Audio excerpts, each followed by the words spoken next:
Buena Nueva, por el espíritu Humberto de Campos y Francisco Cándido Xavier. Capítulo 8. Buen ánimo. El apóstol Bartolomeo fue uno de los más dedicados discípulos de Cristo, desde los primeros tiempos de sus prédicas junto al Tiberíades. Todas sus posibilidades eran empleadas en acompañar al Maestro en su tarea divina. Entretanto, Bartolomeo era triste y en innumerables ocasiones el Señor lo sorprendía en meditaciones profundas y dolorosas. Fue tal vez por eso que una noche, mientras Simón Pedro y su familia se entregaban a los impostergables quehaceres domésticos, Jesús aprovechó algunos instantes para hablarle más demoradamente al corazón. Después de una afectuosa y fraterna interrogación, Bartolomeo dejó que su sensible espíritu hablase. «Maestro», exclamó tímidamente, «no sabría nunca explicaros el porqué de mis tristezas amargas. Solo sé decir que vuestro evangelio me llena de esperanzas para el reino de luz que espera nuestros corazones, más allá, en las alturas. Cuando esclarecisteis que vuestro reino no es de este mundo, experimenté un nuevo coraje para atravesar las miserias del camino de la tierra. Pues aquí, el sello del mal parece oscurecer las cosas más puras. Por todas partes es la victoria del crimen, el juego de las ambiciones, la cosecha de los desengaños. La voz del apóstol se había tornado casi sofocada por las lágrimas. Todavía Jesús le miró con blandura y le habló con serenidad. Nuestra doctrina, no obstante, es la del Evangelio o de la Buena Nueva. ¿Y ya viste, Bartolomeo, que una buena noticia no provoque alegría? Haces bien conservando tu esperanza en base a las nuevas enseñanzas, pero no quiero sino encender el buen ánimo en el espíritu de mis discípulos. Si ya tuve ocasión de enseñar que mi reino aún no es el de este mundo, eso no quiere decir que yo desdeñe el trabajo de extenderlo un día a los corazones que pueblan la tierra. ¿Crees entonces que yo habría venido a este mundo sin esa consoladora seguridad? El Evangelio tendrá que florecer primeramente en el alma de las criaturas antes de fructificar para el espíritu de los pueblos. Pero vengo de mi Padre lleno de fortaleza y confianza, siendo que mi mensaje habrá de proporcionar gran júbilo a cuantos lo reciban de corazón. Después de una pausa en que el discípulo lo contemplaba silencioso, el maestro continuó. La vida terrestre es un camino pedregoso que conduce a los amorosos brazos de Dios. El trabajo es la marcha, la lucha común es la caminata de todo día. Los deliciosos instantes de la mañana y las horas nocturnas de serenidad son los puestos de reposo.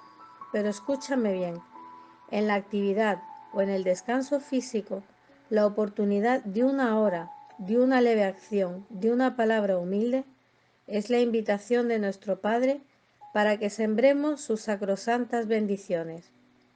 En general, los hombres abusan de esa preciosa ocasión para anteponer su imperfecta voluntad a los designios superiores, perturbando la propia marcha.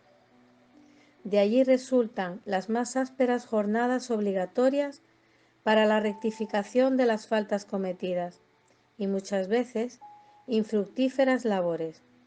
En vista de estas razones, observamos que los viajeros de la tierra están siempre desalentados.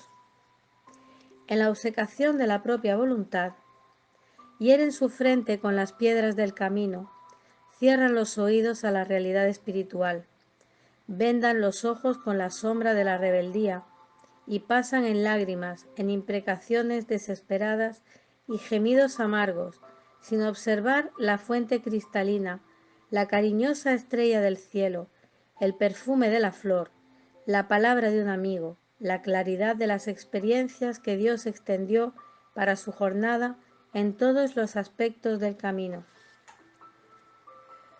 Hubo un pequeño intervalo en las consideraciones afectuosas, después de lo que, sin él mismo percibir el alcance de sus palabras en forma integral, Bartolomeo interrogó: Maestro, vuestros esclarecimientos disipan mis pesares, pero ¿el Evangelio exige de nosotros fortaleza permanente?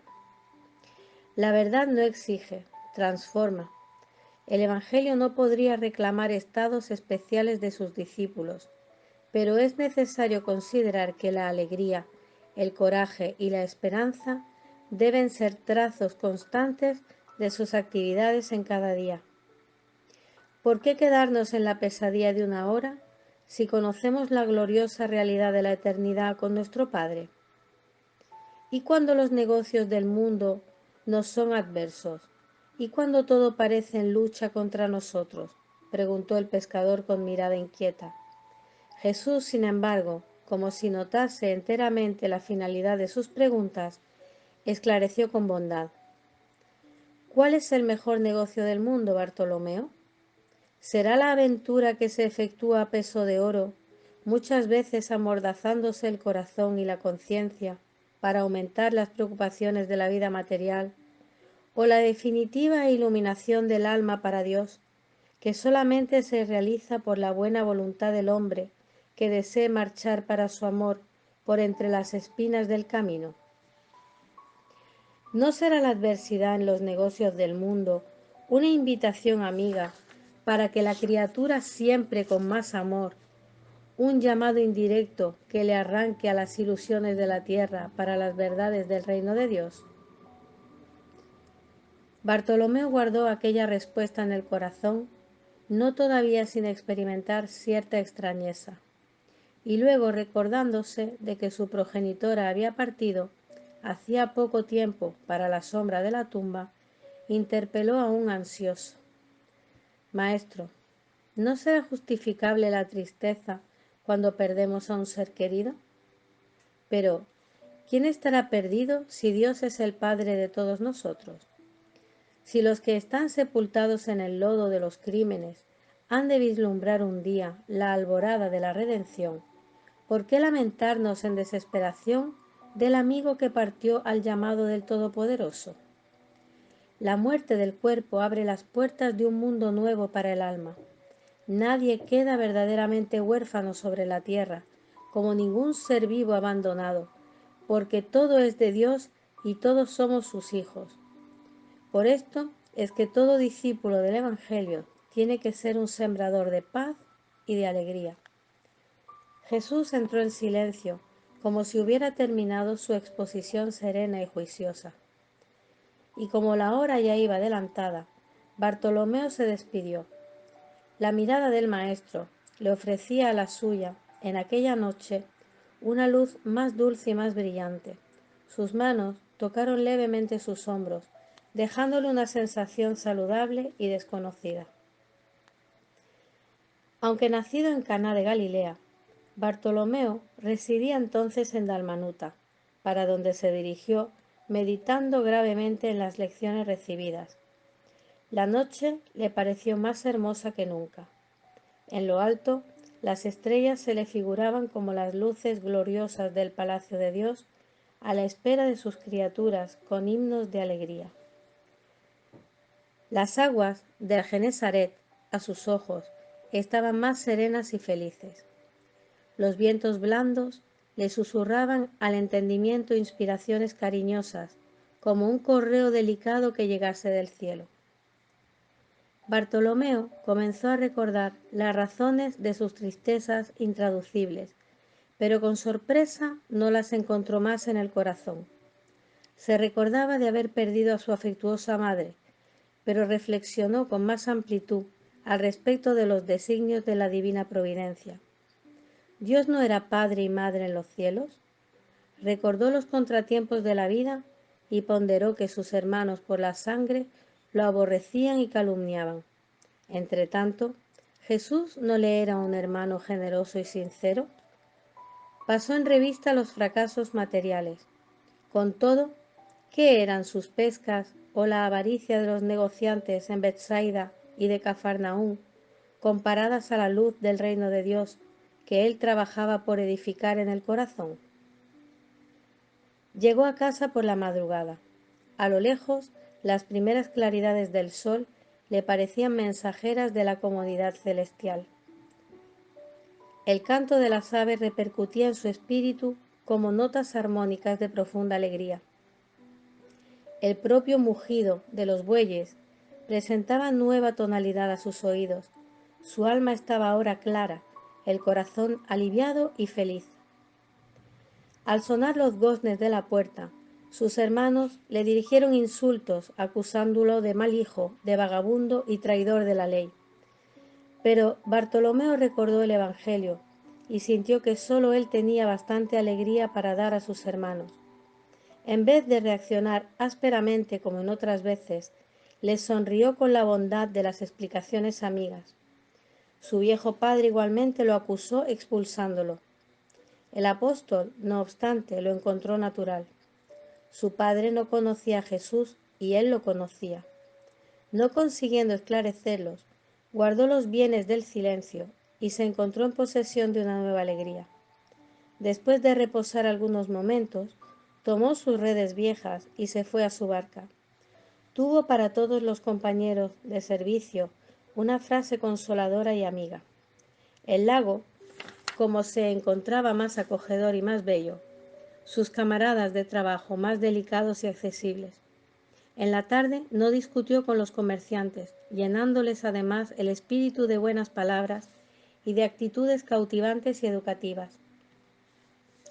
Bartolomeo había convertido todos los desalientos en un cántico de alegría, al soplo regenerador de las enseñanzas de Cristo.